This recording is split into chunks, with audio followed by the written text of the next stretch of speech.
Miami Hurricanes keep getting named as finalists for some of the top recruits in the class of 2023 who haven't announced quite yet. So obviously that's a good thing. But now I think fans are becoming a little bit antsy. Are these kids actually going to choose Miami? You are Locked On Canes, your daily podcast on the Miami Hurricanes, part of the Locked On Podcast Network, your team every day.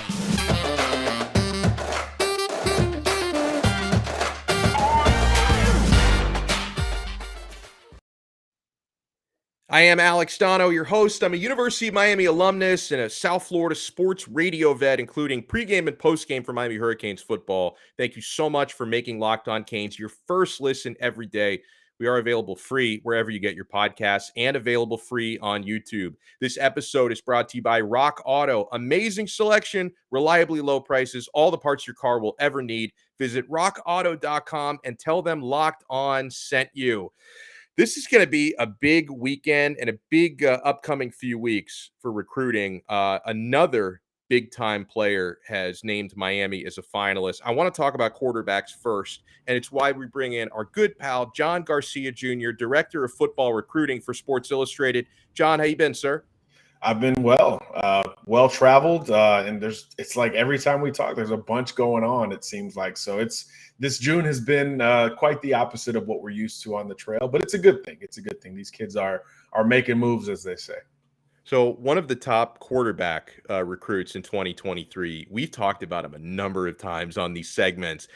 I've been counting down basically for the last month to Jaden Rashada out of Pittsburgh, California, who had scheduled himself to actually make his announcement, to announce his commitment Saturday, June 18th, Saturday. Now, over the past couple of weeks, I've become more and more pessimistic about Miami's chance. Miami's one of his 7 finalists. I've become more and more pessimistic about Rashada because he didn't end up making an official visit to Miami. But you were telling John, tell people what you were telling me behind the scenes, that the Saturday announcement may not happen on Saturday. Yeah, I think this, if true, which is what we're hearing and we've confirmed from different sources with Jaden, he's not ready. And we talked to him out in Las Vegas over the weekend, and you could kind of hear it in his voice. And I just asked him flat out, I'm like, hey, do you know privately, like, if it's school X yet, and you're just waiting to reveal it to us? And he's like, no.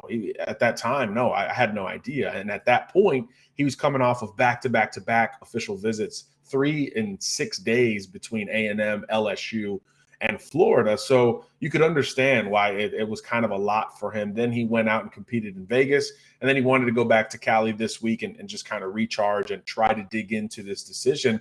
But we're hearing that he's just not ready. And I think that's great news for Miami because, like you said, it seemed like if he stuck with that Saturday announcement, he was probably going in the SEC, right? Florida had 2 visits under their belt over the last couple of weeks, including the last official visit, a good position to be in. He was certainly buying what Billy Napier and Anthony Richardson, who would have gotten a big assist on this, was selling. And then A&M also really captivated him and caught his attention. That was his first ever trip to College Station. So I think those 2 had the buzz if it was all about Saturday 100%.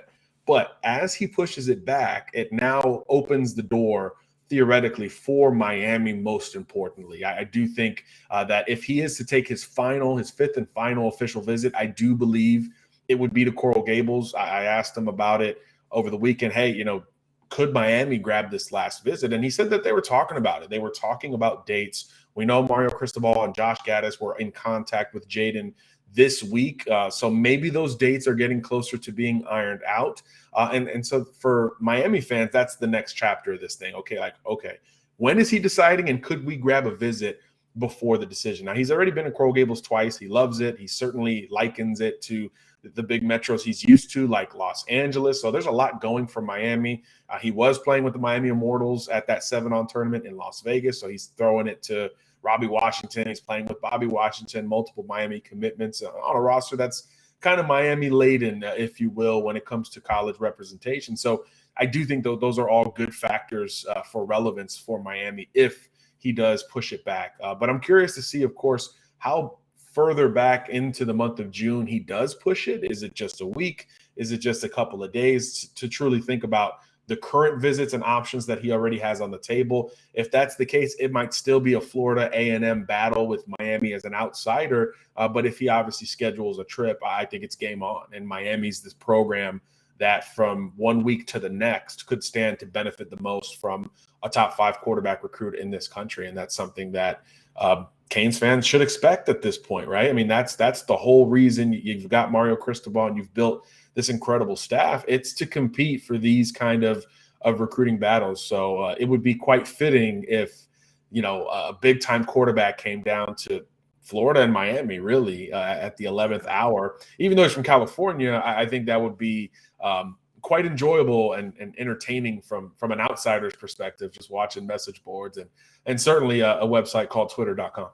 Well, this is tremendous info from a man who just spoke to Jaden Rashada over the weekend. You also spoke to 5-star quarterback out of Detroit, Michigan, Dante Moore. Now you're pulling me back in a little bit on the Rashada thing, but over the last several days, as I had started to become less optimistic about Rashada, I started to get a little bit more optimistic about Dante Moore because he talked about Miami. And by the way, the Sports Illustrated Miami recruiting page, the All Hurricanes, did an awesome job covering those quotes. He spoke very highly, did Dante Moore, about Mario Cristobal, who was recruiting him at Oregon before he started recruiting him at Miami, but especially he spoke highly of Josh Gattis. Now, remember, Moore is in the state of Michigan, so he and Josh Gattis have a relationship there, and Gattis was recruiting Dante Moore at Michigan. And, and also we talked weeks ago about Dante Moore potentially going to Notre Dame. Notre Dame ends up, bringing in CJ Carr, Lloyd Carr's grandson, to come play quarterback in that class. So that seemingly makes it more open for Dante Moore. So, John, am I right to start to get, a little bit optimistic for this player? Absolutely. This is, like you said, when the head coach and the OC have now recruited you at 2 different schools each, it certainly reemphasizes the priority status of you as a recruit. And he likes that long-standing relationship with both coaches to this point. A lot of the schools that he's looking at have also had transitions where maybe he wasn't as familiar with either the new group, which I think is the case with Oregon, versus, groups that have transitioned that he was familiar with, like LSU or Notre Dame, the schools that he was very familiar with before the wild coaching carousel of 2021. So Miami's right in the thick of this thing. I do believe Michigan, Ohio State are trying to hang around. Some people felt like if Carr went to Notre Dame, that Dante would now go to Michigan and kind of make it almost like an even unspoken trade of sorts. But again, the early Michigan momentum was largely tied to Josh Gattis, who's now, of course, at Miami. So I do think that the door is open for the Canes. And I think the major difference between this recruitment and that of Rashada is that Dante is chill right now. He is just hanging out. He's going to take one visit to Texas A&M this weekend, which would have been on the same timeline of Rashada's commitment. Dante would have been at A&M. So imagine if it was A&M, that would have been kind of awkward, but now that won't happen most likely. So Dante's going to take an unofficial to College Station, and then he's going to go into the Elite 11 at the end of the month, and then into the month of July, which is largely a dead period in college football, and kind of just hang out. There's no timeline. He's in no rush. He's got multiple official visits that he still has at his disposal should he want to take them.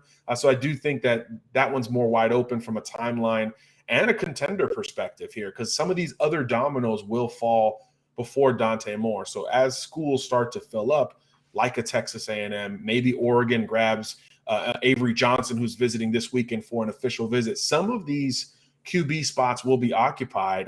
So Miami, depending on what happens with Rashada, could very well remain in play for both of these guys. And that's something that obviously is a great position to be in. And I don't think any other school can say on the front end. I think Oregon's in the mix and LSU's in the mix for both, but neither feels great for either of those two guys. Miami increasingly, in it for Rashada, and long-standingly in it for Dante Moore. So, and then you still got Emory Williams there as well, another guy who we'll see at the Elite 11 from the Panhandle, who came down and threw well for the staff earlier this month. So one of those three, it feels like it's going to be the guy. It's just a matter of who, and I guess now with Rashada pushing it back, it's a matter of just when Miami's going to figure this thing out at quarterback. But all three are Elite 11 finalists. So all three are, in theory, top 20 quarterbacks in the country. So it's a heck of a starting point for this staff. Is there any concern, though, to playing the waiting game? Because what you said about Dante Moore being chill and not really needing to rush this, great for him. But for the schools that are in the mix, shouldn't they be concerned that if I wait for him and then the secondary quarterback market decides on other schools, then I might be left holding the bag when he makes his decision?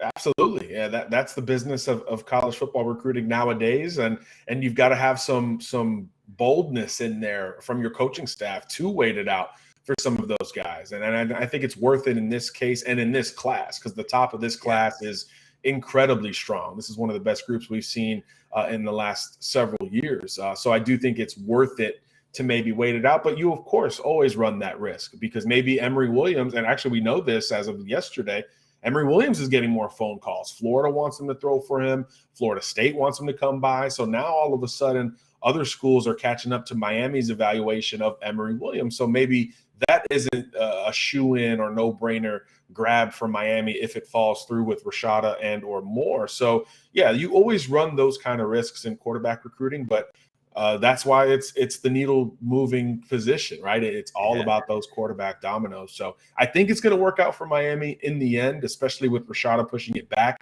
That should elevate the overall optimism of landing one of these three big-time passers. So I think it's going to work out, but you do have to have a little bit of risk with that reward. Last thing on these quarterbacks, in previous episodes of Locked On Canes, we've broken down a little bit the styles and the attributes of Rashada and of Emory Williams. Since I wasn't really taking Dante Moore to Miami a whole lot seriously until recently, that's one player we haven't really talked about. So, can you tell our listeners, John, what type of a quarterback 5-star Dante Moore is? Man, this is a classic pocket passer, a guy who is incredibly accurate, short to intermediate, has got great production and experience. A guy who started since he was a freshman up in Detroit at Martin Luther King High School, which is one of the premier schools in that area of the country, won a state championship. And get this, last year, Alex, the TD to interception ratio, I know this because I just wrote about it this morning, 40-3. I mean, this is as productive, efficient, and accurate a quarterback as there is. He was out in Vegas lighting guys up, being coached by Cam Newton for his 7-on-7 team. And Cam even said it. Cam's like, the demeanor and consistency this guy brings is incredibly impressive. And Cam has coached Justin Fields, Bo Nix. I mean, every great Atlanta, Alabama area quarterback has gone through Cam's team at some point, it feels like. So to import Dante Moore from Michigan alone, I think says a lot about Cam's feeling for him. And then you go to the numbers and the body of work, and it's as good as anyone's in this great class. I mean, he's legitimately a candidate to be the number one quarterback in the country for a reason. I would say unanimously ahead of Rashada. Maybe not for me, but for most of the industry. And I think the floor there is just sky high. Him and Arch Manning have the highest floors of this elite group of quarterbacks to me. We're going to talk about a blue chip 5-star wide receiver who's got Miami in his finalists right after we talk about Bet Online. Bet Online is your number one source for all your betting stats and sports info. You can find all the latest sports developments, news, and odds, including this year's basketball championship matchup, the NHL Stanley Cup Finals matchup, Major League Baseball, and, of course, all the latest fighting news from MMA and UFC to boxing. You can also find all those college football futures, guys. If you're a Miami fan looking to place some wagers, there's so many numbers there. Bet Online is your continued source for all your sporting wagering information, including live betting, esports, and more. Head to the website today or use your mobile device to learn more about the trends in action. Bet Online, where the game starts. Hey, guys, we have an important favor to ask you. We put together a survey so we can learn more about listeners like you and make your favorite Locked On podcasts even better. This is your opportunity to tell us what you like and don't like about Locked On Podcasts. So go to lockedonpodcast.com/survey right now to get started. It won't take very long, and everyone that completes a survey can qualify for a chance to win one of 10 $100 Ticketmaster gift cards. To take our audience survey, go to lockedonpodcast.com/survey, and thank you so much for your help. Alex Donno alongside John Garcia Jr., Director of Football Recruiting for Sports Illustrated. So another player that Miami makes the finalist list for, and Hurricanes are getting so spoiled, Hurricanes fans, because it's like Miami's been named a finalist for like a bunch of the best recruits in the country. And then I see people whining on Twitter, but oh, he's not even going to come here. Mario's getting paid $8 million for what? Like, first of all, you don't know who's coming here and who's not yet. And Miami wouldn't even be finalists for most of these guys in previous years. But I digress. American Heritage wide receiver Brandon Inniss, so he's right in the backyard. 5-star. He's got Miami among 6 finalists, including Alabama, LSU, USC, Texas A&M, and Ohio State. So that's, what a lineup there that this young man is choosing between. Any idea what sort of timetable Brandon Inniss is looking at, and where do you think Miami stands? The timetable question is fascinating here, Alex. I've heard anything from, hey, keep an eye out this weekend. Ennis, might jump on board with Ohio State when he visits. Literally, I got that call yesterday. Wow. I've heard that all the way to, this is a signing day kid, December, going to wait it out. He's looking at a lot of coaching staffs that are under transition, including Lincoln Riley and USC, where he was committed to Oklahoma under Riley last year. So I do think he wants to see what USC looks like, what Miami looks like. LSU is on his list with the transition coaching staff. I think for a wide receiver, you definitely want to see what the current product looks like. I think Alabama and Ohio State, you probably don't need that. So if you're a Canes fan, I think you want him to wait. I think you are like, hey, take your time, Brandon, big fella. We'll be here in the end. And I think Miami will be there in the end. He's visited several times here recently, which was not the case under the previous administration. Before, it was like a foregone conclusion, like, yeah, Brandon Inniss, there's no chance he stays in the state with any of the big 3 schools, or big 4 if you want to throw in UCF. He's leaving Florida. I don't throw in UCF, John. Okay, sorry.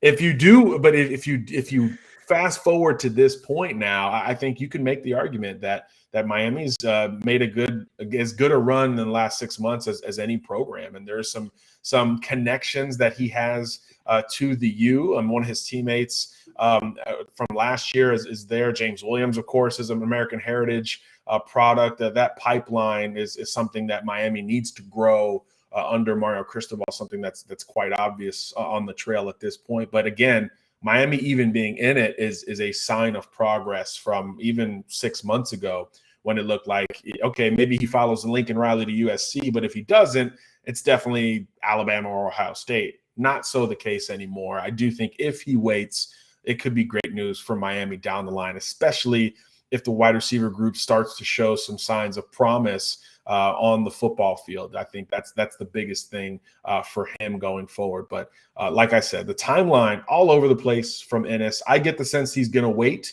but there is a little bit of buzz about him making a surprise splash at some point this summer. I don't see it. He just put out his top 6 on Wednesday. If it was a top 2 or 3, maybe, hey, that's an indicator that things are really close. But I think 6 is a big enough number, especially with schools like LSU and A&M in there that he hasn't really spent a lot of time at. I do think that keeps the door open for all schools going into the late summer and into the fall eventually. Miami landed a commit this week, a verbal commit from a very tall tight end, Jackson Carver, 6'6". Man, he looks the part. And like, his athletic profile really fascinates me, John, because he's a former high-level hockey player and a former, maybe he still plays like for fun. I don't know, but he's a high-level enough lacrosse player that he was a one-time commit to Notre Dame to play lacrosse there. So he transitions to football late. So that tells me there's a ton of upside. He's already a 3-star or even a 4-star, depending on what publication you look at. So what can you tell Canes fans? What can they expect from Jackson Carver, and how much development do you think he's going to need at the college level? Yeah, this is fascinating, right? I mean, he's become a high-level recruit kind of overnight in this class of 2023. Like you said, not only did he play other sports before jumping into football last year, but even on the football field, he played a lot of D-line out in Indiana at his previous school. So this is a kid that just is a good athlete who is certainly comfortable with contact, given his background as a defensive lineman, hockey player, and lacrosse player. So you like him at the point of attack. He's super tall, as you mentioned, 6'6". So he has the ability to potentially extend and become a nice blocker. But you see him running around catching passes out there, and it looks kind of natural. I think if you watch the tape before you read a story about him, you wouldn't think that this was his first year of big time football by any stretch. I think he looks a little bit more comfortable than maybe his profile suggests. That said, there is still certainly development to be made, not only this coming year for him up in Connecticut at a prep school, but certainly once he gets down to Miami for good. And I think that's a good thing because he's a tight end, one of those positions that, like pass rushers, we've seen guys come in and play, a whole nother sports or a whole nother countries and just kind of figure it out in a year or two at a big time college football program. So I do think that's one of the spots where you don't worry about maybe how raw or early to the game he is at that kind of position,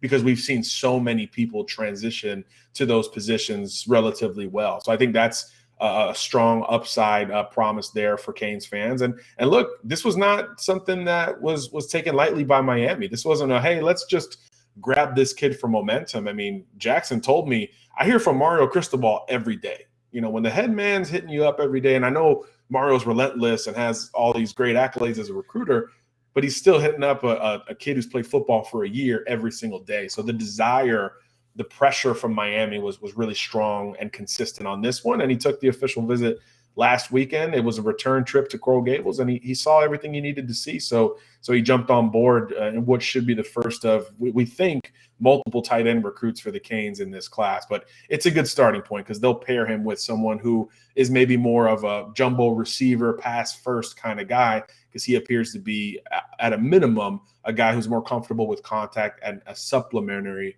wide receiver type. So it's interesting nonetheless, and again expands that Miami footprint now into the Midwest or even the Northeast if you consider him a Connecticut prospect, because that's where he's playing ball right now. Well, this is tremendous stuff here from John Garcia. I'm going to have to ask John, by the way, if Miami fans should be worried about the NCAA inquiry, because they were in town last week talking about NIL. This episode is brought to you by Rock Auto. With the ever-increasing numbers of makes and models, it's now impossible for your local chain auto parts store to stock all the parts you need. Why would you endure often pointless or seemingly intimidating questioning like, hey, is your Odyssey an LX or an EX? I don't know. And then you have to wait while the person behind the counter orders the parts on their computer, choosing only the brand that their warehouse happens to carry. Well, you have computers with access to rockauto.com at home, even in your pocket. Guys, I believe in Rock Auto. I've used Rock Auto. Save time and money when using Rock Auto. You will save both. Why would you choose to spend 30%, 50%, even 100% more for the same parts, the same exact parts from a chain store or a car dealership? For an example, if you have that Honda Odyssey, a fuel pump from a chain store is going to cost you $353 versus $216 from Rock Auto. Why would you pass up a savings like that? Rock Auto's prices are reliably low for every single customer. So go and explore their easy-to-use website today to find the solution to your auto parts needs. Go to rockauto.com right now, see all the parts available for your car or truck, and make sure, my friends, you write Locked On Canes in their How Did You Hear About Us box so they know that we sent you. So write Locked On Canes in the How Did You Hear About Us box. You will find amazing selection, reliably low prices, all the parts your car will ever need. rockauto.com.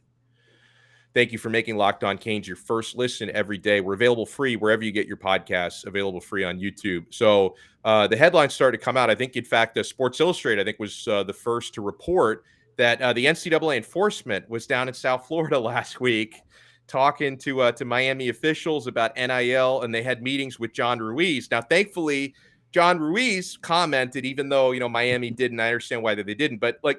Ruiz painted the picture, John Garcia, as if, he didn't feel like he was being interrogated. Like, he thought that they were just gathering information, right? Because the NCAA, they're trying to figure out how NIL is functioning around the country. But, of course, anytime Miami fans see NCAA investigating, we get flashbacks. Like, it's screwed us over so many times, for lack of a better phrase. So should Miami fans be worried about this, in your opinion? Not yet. It's certainly, caught my attention that, we haven't really heard of the NCAA boots on the ground at any of these other programs at this point. So for Miami to be the first to host the NCAA, I thought was really interesting. And like I said, that caught my attention. But once you dug into more of it, like you said, Alex, Ruiz said that it wasn't super hard pressing or a long of a process. And he also, of course, doubled down on, hey, I have nothing to hide on top of that, which should provide a little bit of relief because he's been so public about some of these deals and just kind of the inner workings of those processes.